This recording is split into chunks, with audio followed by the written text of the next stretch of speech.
지난 주일에 가데스 바네아 정탐꾼 사건을 다루면서 이스라엘 백성들이 약속의 땅 가나안을 자기들의 힘, 자기들의 전략으로 싸워서 얻으려 한 것이 잘못이라고 그랬습니다. 그들은 하나님이 어떤 분이신가 하는 것을 잊어버리고 있었습니다. 하나님은 이제껏 그들을 위해서 싸워주셨고 아버지처럼 그들을 안아서 인도해 주셨습니다. 그런데도 그들은 그것을 까맣게 잊어버리고 눈앞에 있는 가나안 족속들의 실력과 우리들의 실력이 어떤가 비교하기에 바빴습니다. 가나안 입성은 하나님께서 계획하시고 약속하신 일이고 하나님께서 친히 싸워 주실 것인데도 그들은 그것을 믿지 못했습니다. 내 실력, 내 힘으로 쟁취하려는 불신앙적인 생각 때문에 그들은 절망감에 빠지게 됐고 급기야 하나님을 원망하기에 이르게 되었습니다. 오늘 본문은 중요한 기회를 놓치고 약 40년간의 험난한 광야 생활에 들어가는 이스라엘 백성들의 역사를 다루고 있습니다. 오늘 본문의 말씀을 상고하면서 하나님께서 우리에게 요구하시는 것이 무엇인지 잘 깨닫고 이스라엘 백성들과 같은 어리석음을 되풀이하지 않는 저와 여러분이 되기를 바랍니다. 오늘 본문 34절에 보면 이스라엘에 대한 사랑을 무참히 거부당한 하나님이 노하셨다 그랬습니다. 지난주에 우리는 하나님을 아버지로 묘사한 말씀을 살펴봤습니다. 좋은 아버지는 자녀를 사랑하고 먹이고 보호하기만 하는 아버지가 아니죠. 때때로 필요하다고 생각되면 회초리를 들어서 자녀들을 훈육하기도 하는 아버지가 좋은 아버지입니다. 히브리서 12장 말씀에 보면 하나님께서는 자기 자녀들을 사랑하시기 때문에 징계하신다라고 말씀하십니다. 사랑하시기 때문에 징계하신다. 징계가 없으면 사생자다 이렇게까지 말씀하십니다. 이스라엘 백성들이 하나님을 믿지 못하고 원망하는 모습을 보이자 하나님께서는 그들이 이 정도 수준으로는 가나안 땅에 들여보내서는 안 되겠구나라고 판단을 하셨습니다. 여기서 출애굽 1세대 백성들이 가나안 땅에 들어가지 못한 이유에 대해서 생각해 봐야 합니다. 언뜻 드는 생각은 이런 것입니다. 하나님의 약속을 믿고 순종한 여호수아와 갈렙은 가나안 정탐 때 보여준 믿음과 순종에 대한 보상으로 가나안 땅에 들어갔고 다른 백성들은 불신앙과 불순종에 대한 벌로 그 땅에 들어가지 못했다. 한쪽은 신앙과 순종에 대한 보상으로, 한쪽은 불신앙과 불순종에 대한 벌로 이렇게 생각하면 아주 단순하고 쉽습니다. 그런데 문제는 이렇게 단순하지가 않다는 것입니다.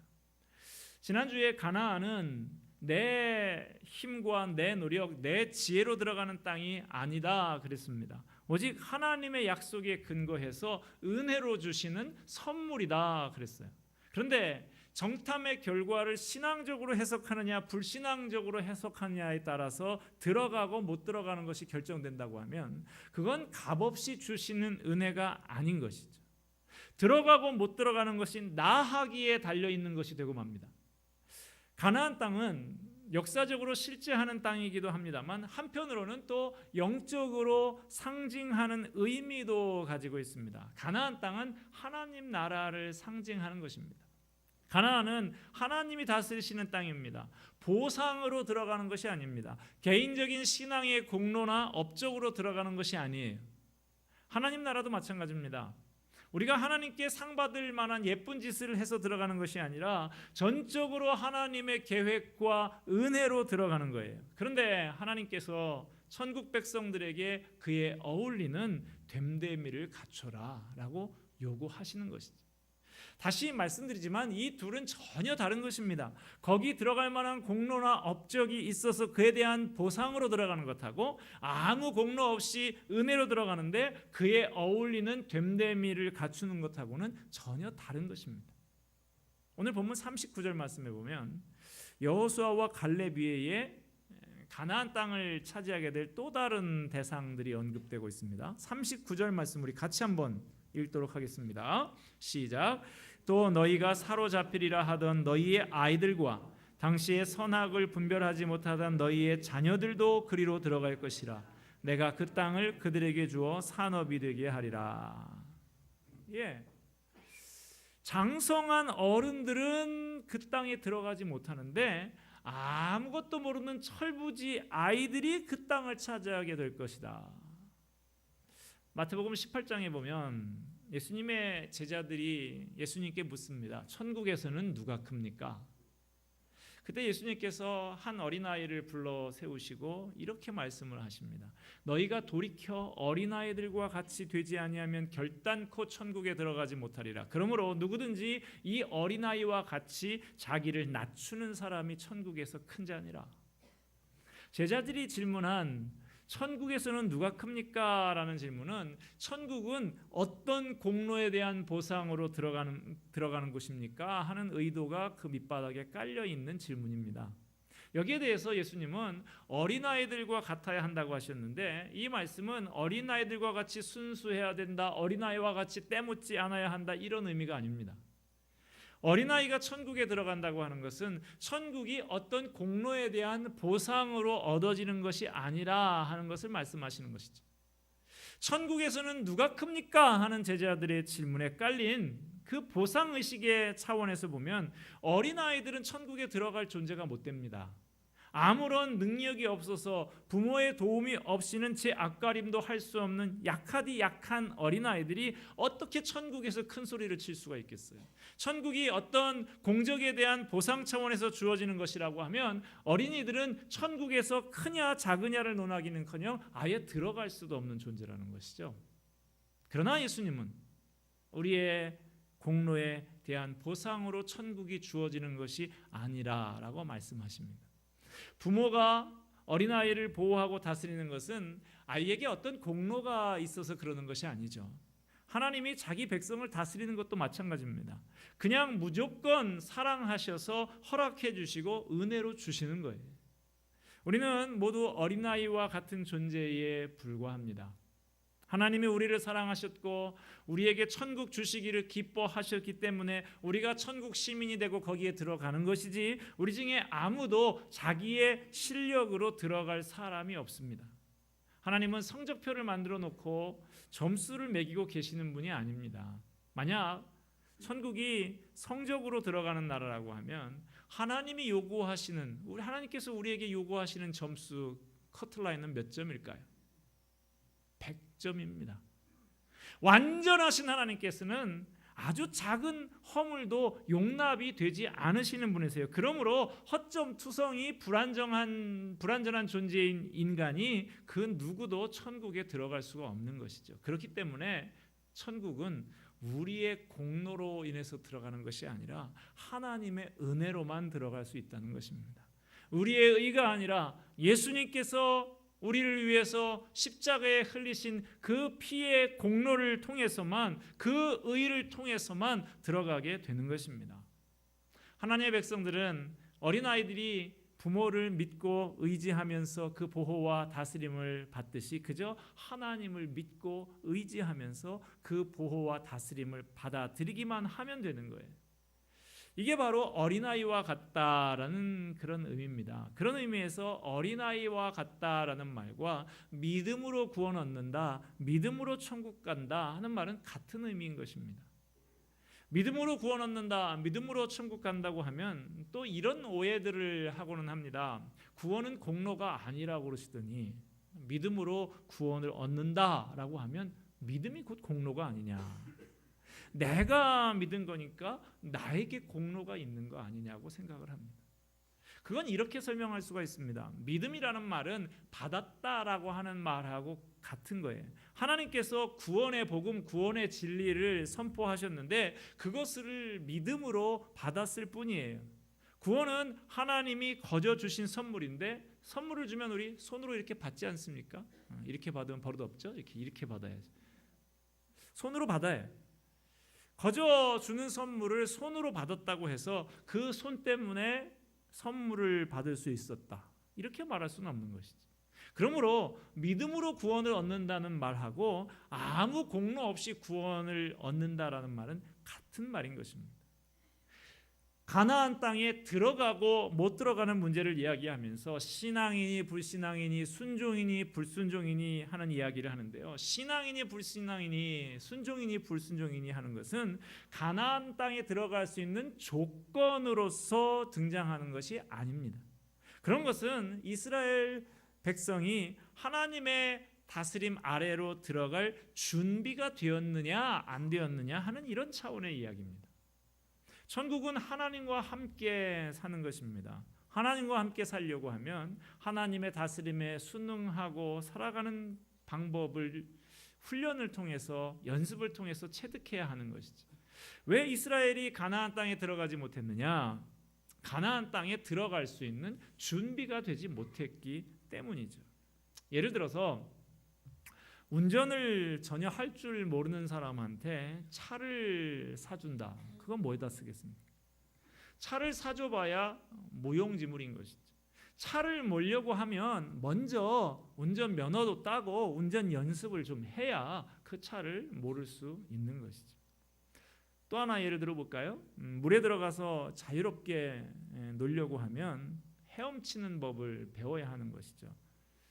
만약에 바닷물이 천국이다라고 한다고 하면 섬 출신들, 우리 교회도 섬 출신 성도분들이 몇 분 계신데 그런 사람들은 하나님께서 그냥 바로 다 집어넣으실 거예요. 그런데 저 같은 육지 출신들은 헤엄을 잘 칠 줄 몰라서 바로 못 집어넣으시는 것입니다. 헤엄칠 줄 못하는데 바다에다 던지면 그것을 즐겁게 즐기는 것이 될 수 없는 것이죠. 이스라엘 백성들이 가나안 땅에 들어갈 수 없는 것은 믿음이 없어서 불순종해서 그렇다? 꼭 틀린 말은 아닙니다만은 그런데 그 의미를 잘 알아야 됩니다. 믿음과 순종이 공로에 대한 보상의 차원이냐? 그것은 아니다라고 하는 것입니다. 바닷물에서 노는 것을 제가 예로 들었는데 헤엄칠 줄 아는 것, 그것이 업적이고 상줄 만한 일이어서 바다에 들어가서 놀게 해주는 거냐? 그건 아니라는 거예요. 헤엄치는 법을 배우는 것은 바닷물에 들어가기 위해서 공을 세우는 것이 아니죠. 가서 잘 놀기 위해서 준비하고 훈련하는 것이죠. 헤엄을 잘 치는 사람에게 요령이 뭐냐고 물어보면 흔히 이렇게 대답을 하더라고요. 몸에서 힘을 빼세요. 힘을 빼고 물에다가 그냥 나를 맡겨버리세요. 그러면 저절로 뜹니다. 저도 압니다. 그런데 바다에 가보면 저도 뜰 줄 정도는 알아요. 뜰 줄은 아는데 이게 바다에 막 파도가 탁 몰려오고 입에 막 짠물이 이렇게 오고 하면 나도 모르게 좀 겁이 나는 거예요. 그러니까 힘이 몸에 쫙 들어가요. 그러면 바로 밑으로 내려갑니다. 힘을 빼고 물에다가 몸을 맡기는 법, 이거 이렇게 쉽지 않은 것이죠. 한마디로 아직 바다에서 놀 만한 준비가 안 돼 있다 하는 것이죠. 가데스 바네아에 선 이스라엘은 자신들의 경험과 능력을 가지고 약속의 땅에 들어갈 수 있는지의 여부를 판단을 했습니다. 그러나 이스라엘은 지금까지 하나님의 은혜로 살아온 사람들입니다. 지금까지 지내온 것은 그들의 상식과 경험에 의해서가 아니었어요. 애굽에서 나오고 홍해 바다를 건너고 만나를 먹고 광야길을 걸어도 의복이 헤어지지 않고 발이 부르트지 않았던 것은 결코 그들의 경험과 능력에 의한 것이 아니었습니다. 그런데도 그들은 가나안 땅을 앞에 두고 자신들의 경험과 능력을 앞세워서 판단을 하고 있는 것입니다. 그리고는 겁을 확 집어먹고 못 들어간다라고 하는 결론을 내린 것이죠. 지금 가데스 바네아에 있는 이스라엘 백성들은 가나안 땅에 들어갈 수 있는 준비가 아직 갖추어지지 않은 것입니다. 가나안에 있는 그 높은 성벽과 거인들을 보면 겁이 확 나는 거예요. 자기 힘을 빼고 하나님의 은혜에 맡기면서 믿음으로 나아갈 줄 모르는 것입니다. 결국 이 백성에게는 아직 훈련받는 기간이 더 필요했습니다. 그 훈련이라고 하는 것은 싸워서 이기기 위한 전쟁 연습이 아니었습니다. 철저히 하나님만 의지하고 하나님의 뜻을 찾는 신앙의 훈련이 필요했습니다. 이 백성이 하나님이 말씀하신 그대로 잘 받아들이고 순종하는 믿음의 수준이 될 때까지 하나님은 이들을 광야에서 더 훈련을 시키기로 하셨습니다. 본문 41절 말씀해 보면 약속의 땅에 들어가지 못한다고 선언하시는 하나님께 이스라엘 백성들이 회개하는 것 같은 장면이 나옵니다. 41절 말씀 우리 같이 한번 읽어보십시다. 41절 너희가 대답하여 내게 이르기를 우리가 여호와께 범죄하였사오니 우리 하나님께서 우리에게 명령하신 대로 우리가 올라가서 싸우리이다 하고 너희가 각각 무기를 가지고 경솔히 산지로 올라가려 할 때에. 여러분 지금 뭐라고 말합니까? 우리가 여호와께 범죄하였사오니. 딱 지금 회개하는 그런 문구잖아요.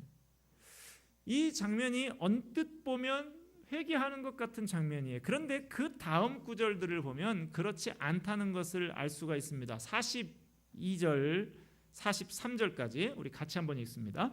여호와께서 내게 이르시되 너는 그들에게 이르기를 너희는 올라가지 말라 싸우지도 말라 내가 너희 중에 있지 아니하니 너희가 대적에게 패할까 하노라 하시기로 내가 너희에게 말하였으나 너희가 듣지 아니하고 여호와의 명령을 거역하고 거리낌 없이 산지로 올라가매.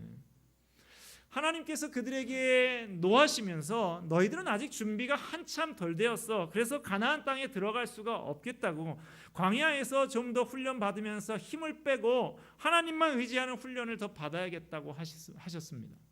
그러자 이스라엘은 좀 전까지 자기들이 겁난다고 들어갈 수 없다고 하던 땅에 기필코 들어가겠다고 지금 떼를 쓰고 있어요. 하나님 알았습니다. 저희가 잘못했어요. 그래요. 가나안 땅에 들어가겠습니다. 들어가서 싸우면 되잖아요. 여러분 이거 회개하는 것입니까? 하나님께서 분명히 그것을 막으셨습니다. 그런데도 꾸역꾸역 고집을 부리면서 하나님의 명령을 거역하고 가지 말라는 길을 갑니다. 그랬다가 결국에 엄청난 패배, 엄청난 실패를 맛보게 되고 맙니다. 여러분 이 장면을 보면서 우리 가정에서 흔히 일어나는 일들이 연상되지 않습니까? 집에 있는 어린 자녀가 하루 종일 컴퓨터 게임만 하고 스마트폰만 들여다보고 있어요. 이제 그만 끄고 공부 좀 해라. 한 번, 두 번 그렇게 타일러도 말을 안 듣습니다. 마침내 어떻게 됩니까? 이제 막 화가 나가지고 소리를 버럭 지르면서 혼을 냅니다. 당장 끄고 공부하지 못해! 웃으시는 거 보니까 여러분 가정에서 흔히 있는 일이죠. 그러면 아이가 어떻게 합니까? 네, 엄마 아빠 잘못했어요. 지금부터 열심히 공부하겠습니다. 이런 아이를 자녀로 두셨다고 하면은 로또 맞으신 겁니다. 10중 8구는 되게 그렇지가 못하죠. 에이씨 하면서 방문을 쾅 닫고 들어가는 아이들이 많이 있습니다. 그래서 좀 이따가 저녁 먹을 시간이 돼서 나와서 밥 먹어라 그럽니다. 그런데 안 나와요. 그래서 방문을 열고 밥 먹으라는 소리 안 들리냐? 그러면 아이가 하는 말이 안 먹어요. 저도 이제 화났다 이거예요. 그러면 왜 안 먹냐? 그러면 좀 전에 공부하라 그랬잖아요. 나 지금 공부해요. 공부하랄 때는 안 하고 밥 먹으라 그러면 그때 공부한다 그러고. 이제 어떻게 해야 되겠습니까? 맞아야죠. 방법이 없습니다. 실컷 맞는 수밖에. 중요한 것은 공부하는 것이나 밥 먹는 것이 아니죠. 그보다 더 중요한 것은 부모님 말씀 잘 듣는 것입니다. 성적 잘 나오고 밥 잘 먹으면 뭐 하겠어요? 그 마음 씀씀이 사람 됨됨이를 올바로 갖추는 것이 더 중요한 것이죠. 하나님이 우리에게 갖추기를 원하시는 것은 유창한 영어 실력이나 돈 잘 버는 능력이 아닙니다. 내 인격과 내 됨됨이가 하나님 나라 백성에게 어울리는 모습으로 준비되기를 원하시는 거예요. 가나안 땅에 들어가는 것, 천국에 들어가는 것은 멋진 업적을 세운 것에 대한 보상으로 주어지는 것이 아닙니다. 하나님의 자녀가 되고 하나님의 백성이 되어야 하는 것입니다. 내 생각과 고집과 경험을 내려놓고 하나님의 주권, 하나님의 다스림에 순순히 듣고 복종하는 사람이 들어가는 나라가 하나님 나라입니다. 그런 사람이 어린아이와 같은 사람인 것이죠. 요즘에 제가 병원에 좀 다니고 있는데요. 신방 다니는 게 아니고 제 어깨에 병이 들었습니다. 어깨 근육에 석회화 건염이라 그래가지고 어깨 근육 사이에 돌이 있답니다. 이게 좀 됐어요. 한 1년 전부터 조금씩 불편한데 뭐 좀 바쁘다 보니까 조금 지나다 보면 또 괜찮기도 해요. 뭐 그러면서 조금 아프면 병원 가봐야지. 아내가 병원에 가보라고. 그런데 제가 또 이제 버티고 하다가 1년이 다 됐는데 이제는 이제 안 갈 수 없을 정도로 아프고 이제 잠잘 때도 힘들고 뭐 옷만 입으려고 그래도 이렇게 팔 돌리기가 힘들고 이렇게 돼가지고 이제 병원에 갔죠. 그랬더니 의사 선생님이 석회 있는 거 아셨죠? 그래서 몰랐는데요. 그랬더니 많이 아팠을 텐데 1년 넘었을 텐데 이런 얘기를 합니다. 그래가지고 이제 그 뭐 주사도 맞고 뭐 체외 충격파라고 해서 뭐 이렇게 전기로 이렇게 막 진동을 줘가지고 여기 이렇게 되는데 막 어우 많이 아파요. 그래가지고 얼얼해가지고 집에 와가지고 아 이거 아프다고 이제 그런 얘기를 하면 저는 또 아내가 따뜻한 마음으로 위로를 해줄 줄 알았더니 그게 아니고 뭐라 그러냐니까 진작 병원에 가보라고 내가 안 했냐고 마누라 말 안 듣더니 쌤통이다 이렇게 얘기를 해요. 말 안 들으면 그렇게 됩니다, 여러분. 오늘 본문에 나오는 출애굽 1세대 이스라엘 백성들은 마치 회개한 것 같지만 여전히 하나님의 말씀을 들으려고 하지 않고 제 고집을 부리고 있는 사람들입니다. 제 마음대로 하고 제가 하고 싶은 대로 하겠다는 거예요. 아직 멀었어요. 아직 좀 더 얻어맞고 깨닫고 하나님의 말씀을 잘 듣는 사람이 되어야 하는 것입니다. 오늘 본문 끝부분에 있는 45절에 보면 이렇게 나옵니다. 너희가 돌아와 여호와 앞에서 통곡하나 여호와께서 너희의 소리를 듣지 아니하시며 너희에게 귀를 기울이지 아니하셨으므로. 여기서 통곡한다 그러는데요. 통곡한다는 게 뭡니까? 이들이 통곡한 이유는 우리는 힘껏 한다고 했는데 하나님께서 우리 마음을 어찌 이렇게 몰라주십니까? 이러고 있는 거예요.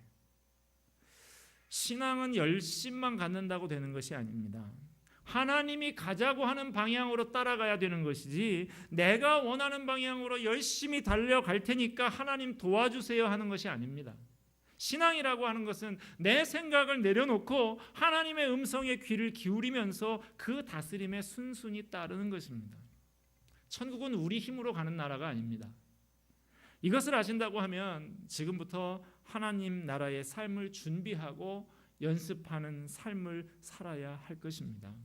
자기 힘으로 살려고 하지 말고 자기의 뜻을 이루기 위해서 살지 말고 하나님이 인도하시는 데를 바라보면서 하나님의 말씀에 귀를 기울이고 잘 들으면서 살아가는 삶을 연습하시기를 바랍니다. 지금까지 지내온 것이 주님의 은혜였음을 잊지 마시고 앞으로 남은 인생도 주님의 다스림과 인도하심에 순종하며 살기로 작정하십시다. 우리가 하나님의 말씀을 잘 듣고 그 음성에 민감하게 반응하며 그 다스림에 순응하면 하나님께서 그분의 생명과 복이 풍성한 세계로 우리를 거두어 주십니다. 여러분, 저와 여러분 우리 모두 하나님의 말씀을 잘 듣는 사람 되십시다. 하나님의 다스림에 순순히 따르는 사람으로 잘 준비돼서 하나님의 부요함과 풍성함을 마음껏 받아 누리는 저와 여러분이 되기를 주님의 이름으로 축원드립니다. 기도하겠습니다.